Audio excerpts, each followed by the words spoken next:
Hello everybody, Cone Dodger here, and welcome to week number 12 of the GT1 World Championship at the Canadian Tire Motorsports Park, better known as Mosport. This week once again brings us to a track that I am unfamiliar with in the realm of iRacing. I mentioned last week that I had some experience here in the Trans Am 2005 mod, but that was a very long time ago, in a car that had substantially more downforce and grip than this.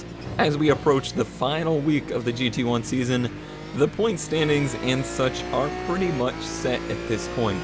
Everybody has their 8 weeks counted. You count your top 8 weeks of the 12. So the points are not really going to change too much from here. And as we head into this track, that's probably a pretty good thing, as it is a difficult one. With a length of about 2.5 miles and lap times in the low 1 minute 13, 1 minute 15 kind of range, there's not a whole lot of stopping going on here. Mosport's a track where you really seem to have to coast the car a lot.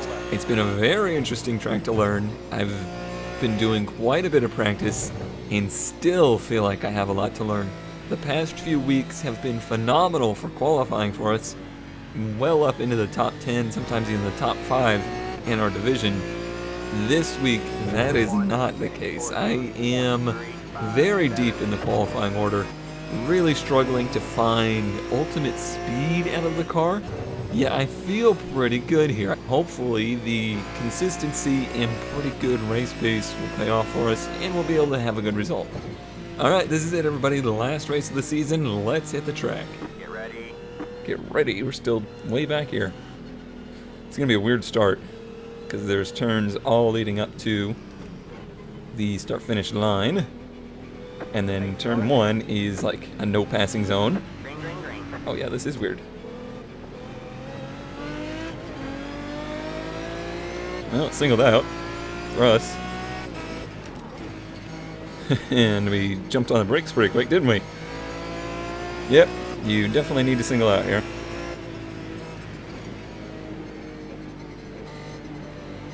Yes, so indeedy. Ouch, we've been hit. Oh, and I hit. Strength of field races, everybody. This is what they end up like. This is what they end up like. Too much damage. We've got to fix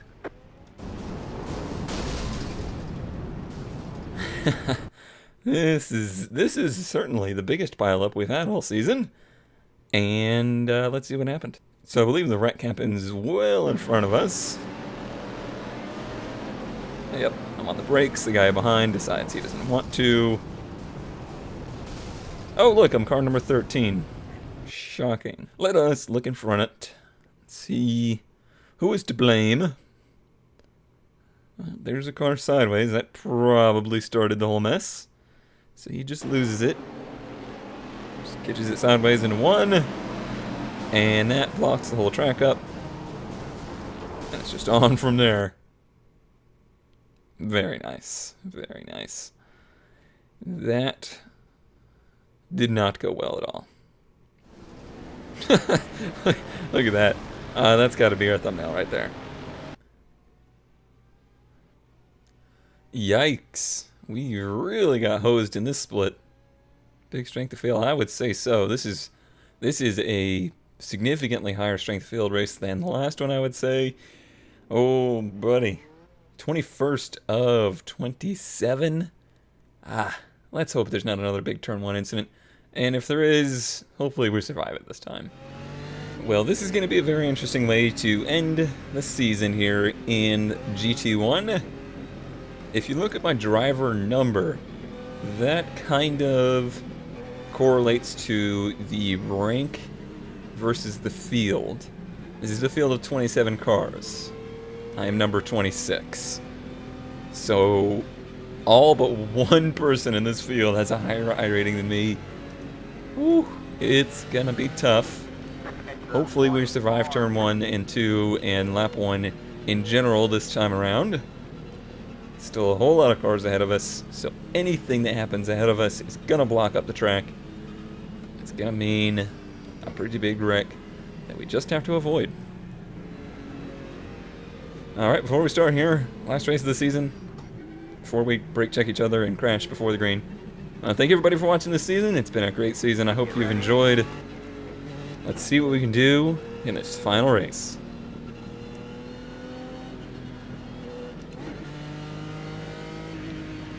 It's going to be a weird start. We learned that last time. Certainly proving to be the same this time.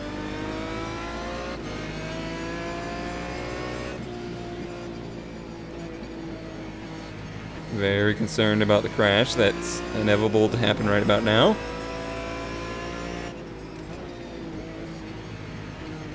Alright, we've made it further than we've ever made it. Ernesto went off there. Whoa, dive bomb much.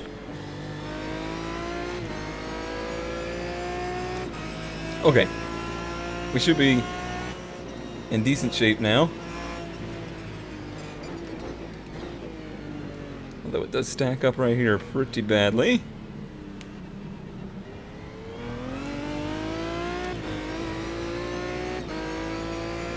I think we might make it. I think we might survive lap 1. I didn't hit tab. Long straight away, hopefully I'll be able to get it. Yep.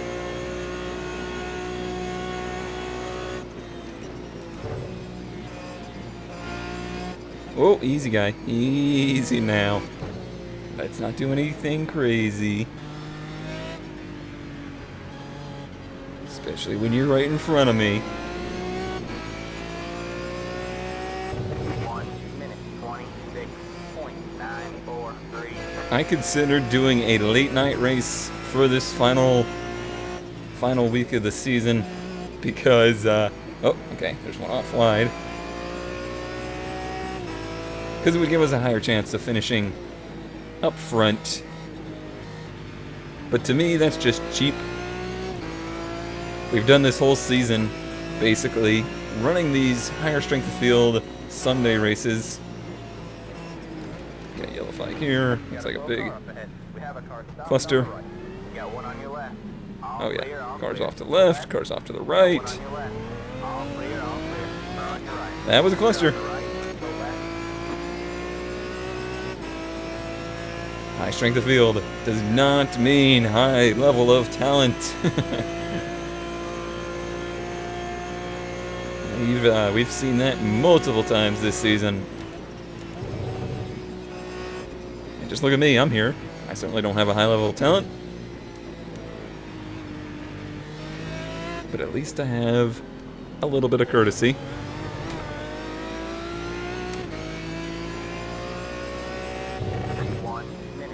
Well, I think we regained all the positions we lost on the first lap. Or in the first turn, basically.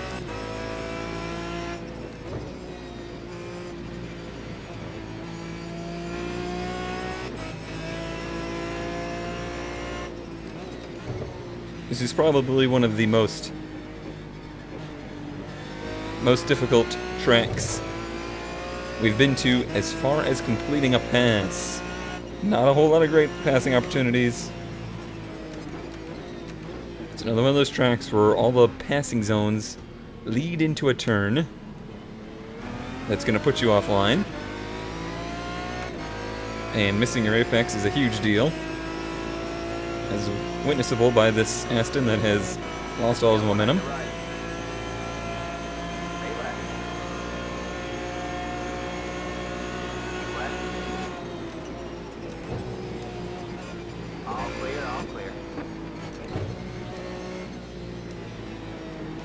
See, that vet tried to get in there, so I purposely overshot the apex so that he couldn't.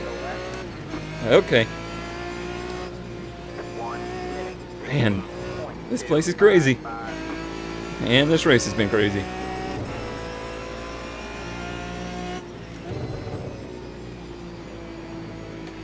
Super easy to overshoot turn 1. And there's no saving it if you do. A little bit of wheel hop controlled it though.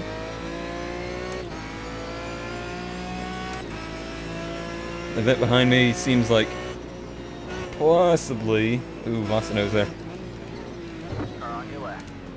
A bit quicker than I am.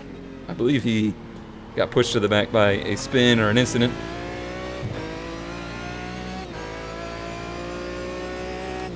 regained a bit of a gap there. Interestingly, the balance for the two cars has been announced for next season. They are taking 7 kilograms off of the Aston. And as is always the case when you balance cars, all the Corvette guys are pissed. Because they think they are balanced to begin with. And I do think it's close.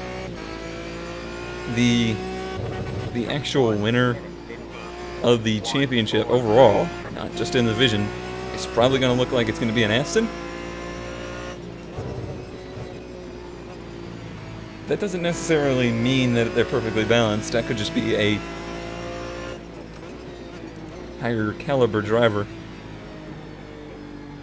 I would hope they look at data more than just race wins and championship wins and stuff like that.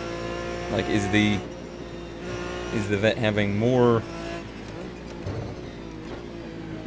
G's in the turns? Is it having a greater top speed at certain tracks?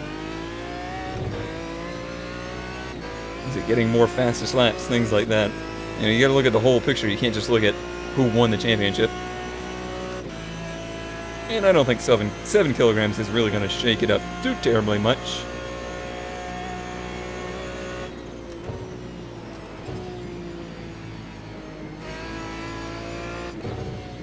Everyone's really using the curb on the inside there, and I don't tend to use it at all. Try not to, actually.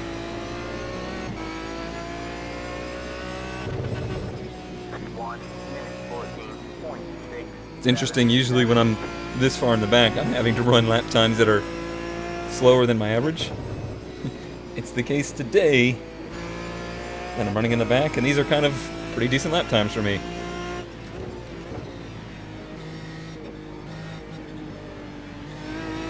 Just shows the speed of the field, I think.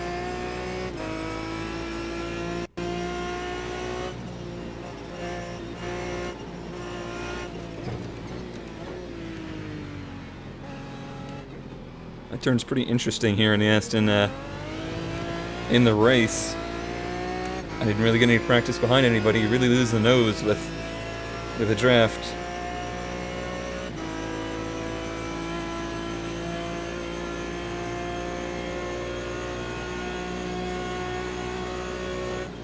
Oh, I forgot to mention, no Charlie this week.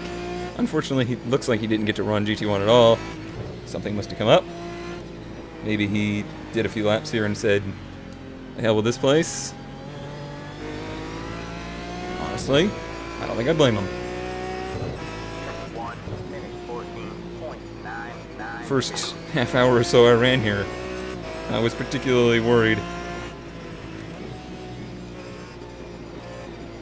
Thinking I was never going to get any pace.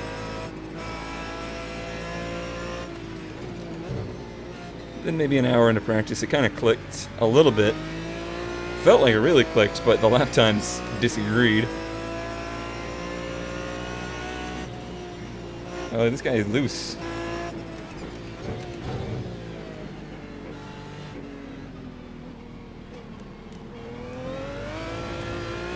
Eventually, that'll probably catch up to him, wear them rear tires out. Is this name Dickon? Dickon Whitewood. There's no way. No way that's your real name. I'm so sorry if it is. I'm so sorry.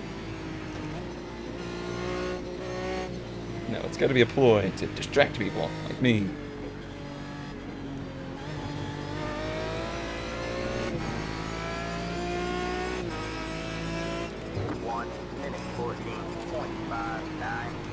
Oh, buddy! Oh, man. Remember how I said he was loose? That's got me all sorts of flustered.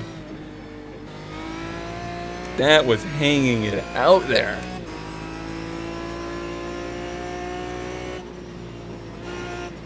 That was so loose, I think I went into a new decibel range.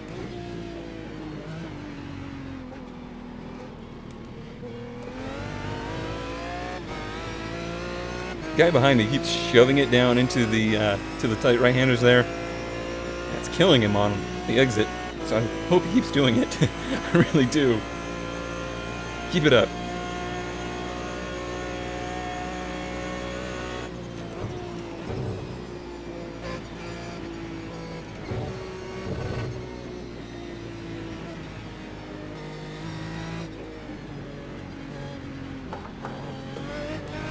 I followed him into that, and I shouldn't have.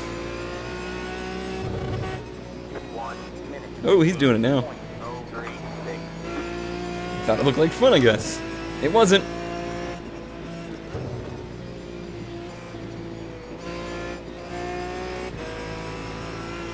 It wasn't at all.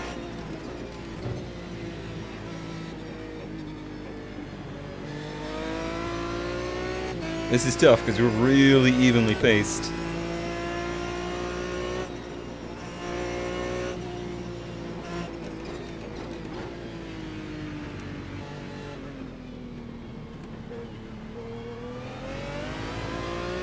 Trying to use as little trash control out of there as possible.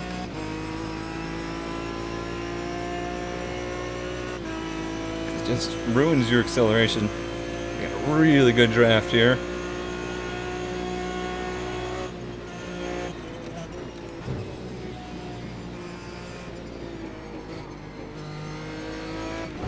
It's not a fun turn to try and make a pass on, though. Not that any of them are.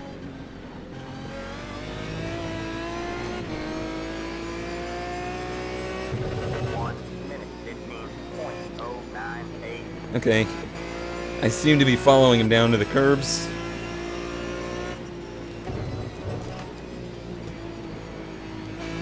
And that's no good. Just completely ignored the fact that I very nearly wrecked the car right there.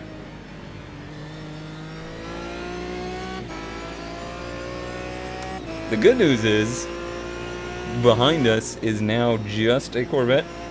Seems like there's a gap. So no more worrying about losing a ton of positions should he be able to make a move.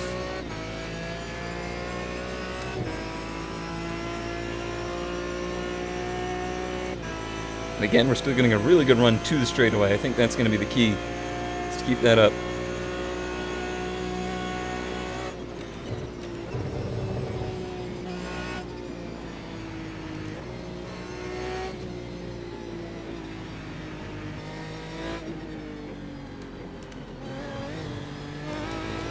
Didn't hit the curb, but there's still those bumps right there kind of upset the car. 1 minute 14. It's rather unpleasant. 1 2.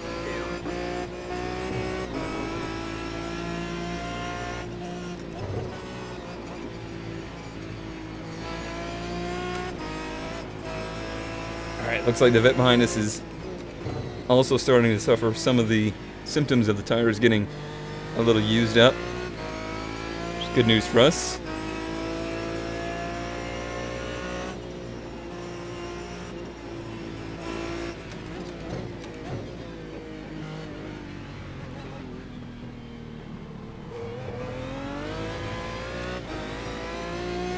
Yep, that's the biggest gap we've had the whole race, pretty much. So what better time to get a drink than now?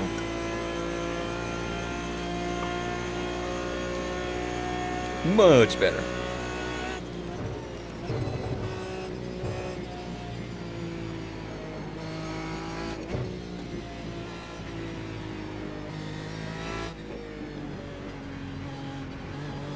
So much time spent coasting here. 1 minute 14.636. His run down into 3 here isn't great. And that's not helping me at all, because that's no place, no room to pass right there.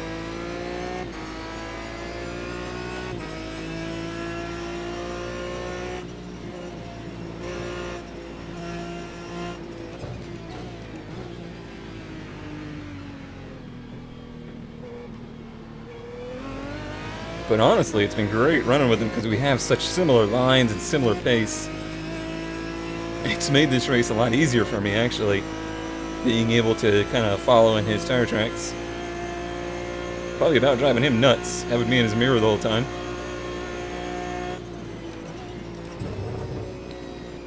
He does something weird on his downshifts there that gets the car upset. I'm not sure what it is. I did watch... Ooh. I watched some replays of the fastest qualifiers of the week, and they are very aggressively downshifting into that turn.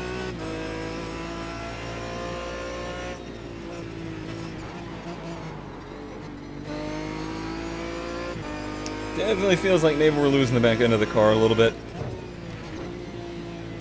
Maybe I'm just pushing those entries too much. Okay, we got smoke up ahead. Hopefully that's cleared. Looks like it.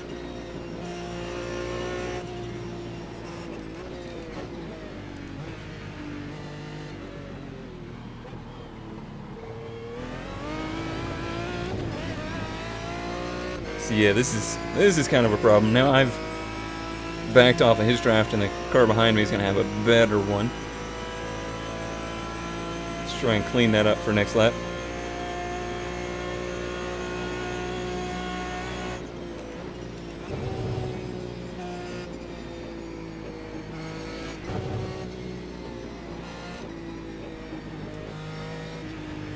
But you can see, running by myself, I have a much better pace through Sector 3 than I do behind him. 1 minute 14.943. So let's cruise it down into turn 1 instead of sailing it in. Much better. Much, much better.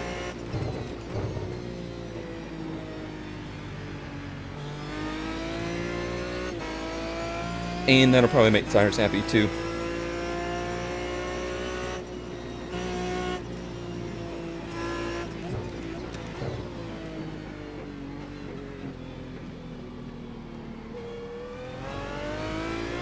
He messed up right there.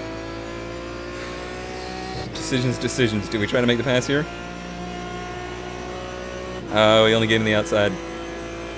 We've done this once before. It didn't work out well for me.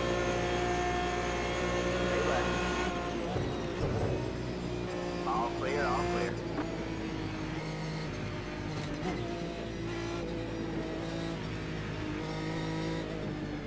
Okay, I tried to do that as gracefully as possible, because now look, they're right back behind us. 1 minute. Which is not what I want. 0.022.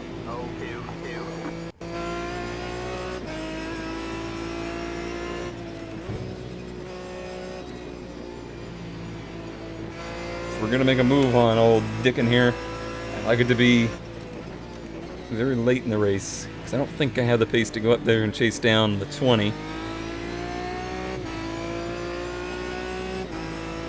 So no sense getting him behind us and possibly even pressuring me into mistakes.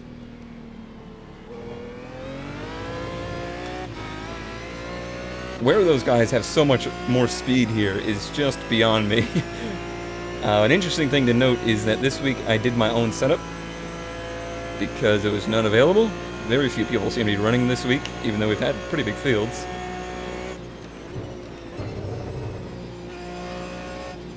So yeah, I took a an existing qualifying setup that I hated. Oh my god, it was terrible. And kind of morphed it into something I could drive. So it's very possible that setup I hated actually has a lot more speed in it. But I didn't feel like I could finish a race with it.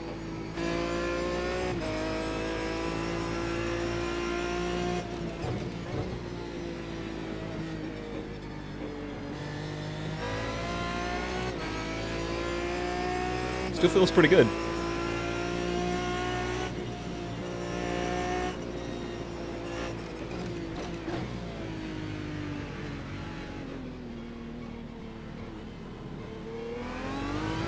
Alright, buddy. I really need you to start making that turn.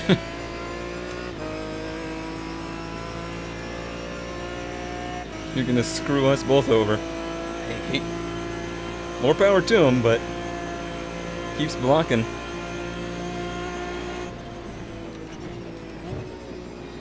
That right side. Look what it does behind us.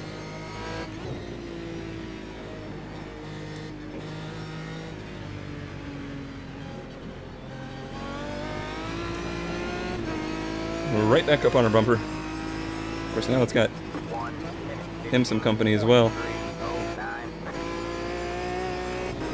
little messy.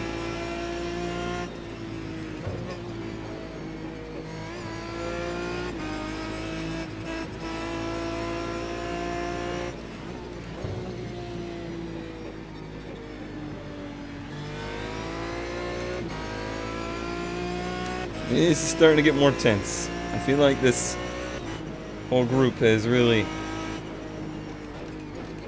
globbed together now.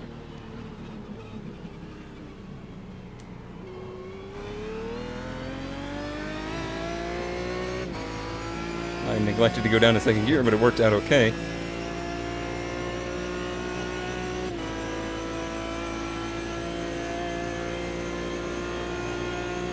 Seriously, guys, this is screwing us up. Just stick to your darn line, and I'll follow you into the turn. Where's Charlie? I need Charlie.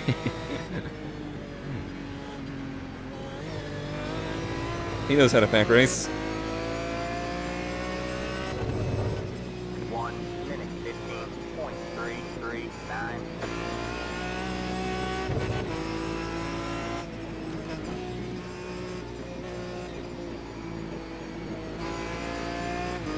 I feel like that vet's really pushing it down into there. I'm very surprised it sticks.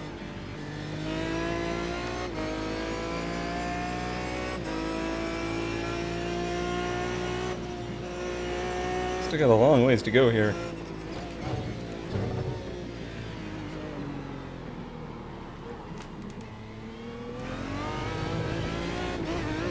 Caught her a little sideways there, but it wasn't disastrous.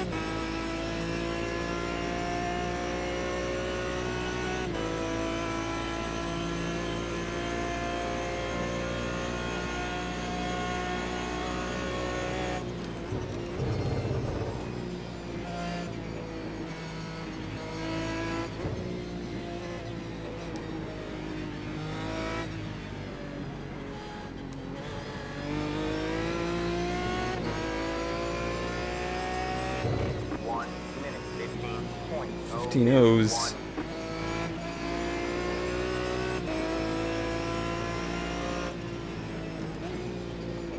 I now, for the first time this race, kind of feel like I'm being held up.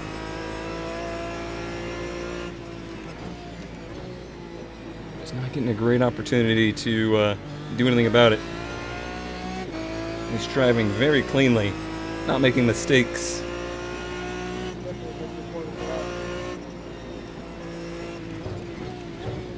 Looks like we lost one behind us.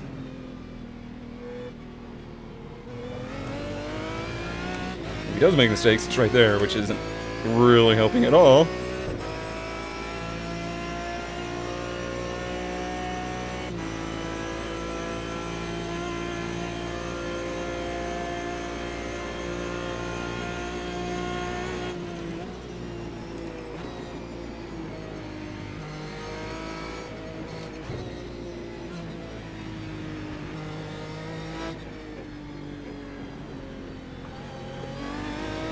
I couldn't get back to the gas. I thought maybe that was an opportunity. 1 minute 15.344. Are on your left. All clear, all clear.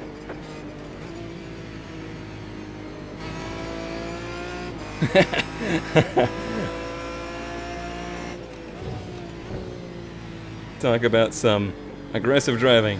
That was it right there. On all parts.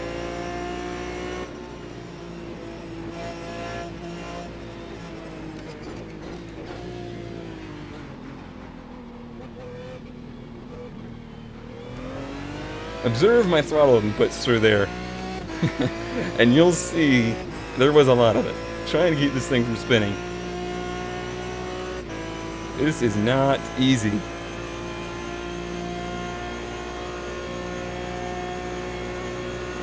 got one on your right. Still there? Come on. All clear, all clear. You've got wheel damage. Well, so much for that. Your car had too much damage. We've got to fix it. All that patience. Well, that's just heartbreaking. It really is. He hopped on the curb, knocked right into us. All of that good racing, patient racing, and you're gonna just throw it in there into a turn that you can't even make and take me out.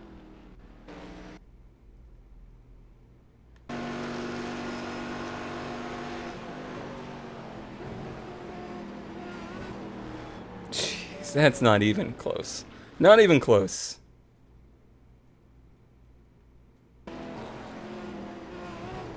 You know what's really pissing me off? Watch his brake lights as this happens. Now, I'll note, I started coming down till I realized he was there, held my line, and you can clearly see he came up, let off the brakes, and then right into me. Well, ladies and gentlemen, that concludes the GT1 season here in iRacing. Not the way we wanted to finish the season in any way, but I absolutely want that race to be the one that is shown in this episode because it was such a great race before the incident. Don't think it would be fair to you to take the experience away from you being able to enjoy that race. So that's how we're going to finish it. That's part of racing. That's how it goes. Sometimes things just don't go your way and accidents happen and you move on. There will be no protest from me, no personal grudges. I know I was in the right. I know he was in the wrong. Hopefully, he doesn't feel good about it, even though didn't actually ever hear anything from him. But I can look at this. His safety rating's above 3. We have a similar iRating, stuff like that. It could have been that he was just very frustrated that couldn't get past. There was so little room to make a pass there. I certainly did chop his nose off on occasion. That happened. But yeah, I was experiencing the same thing pretty much with Dickin ahead of us, and it just didn't get to me. The bottom line is, this season has been fantastic. I've absolutely enjoyed the whole GT1 championship. It has been great. I've loved driving the Aston Martin. You guys as well seem to really enjoy the GT1 series, liked the higher ranked competition, stuff like that. It's been a struggle. It's been very difficult. It's been a great learning experience, and I'm really glad that we chose to do this GT1 series. Let's do our final Charity Challenge results for the season. We lost 2 positions and had 4 incidents, so that's 2 plus 2, 4, and we did do 1 restart, so that is 5. So that's $9 for this race. That brings our season total up to $85.50 going directly to Child's Play through Farlands or Bust. And that's where we're going to have our positive note to end out the season in the episode. Thank you all so much for your support. It's been really fun, and I hope to see you again soon here in iRacing.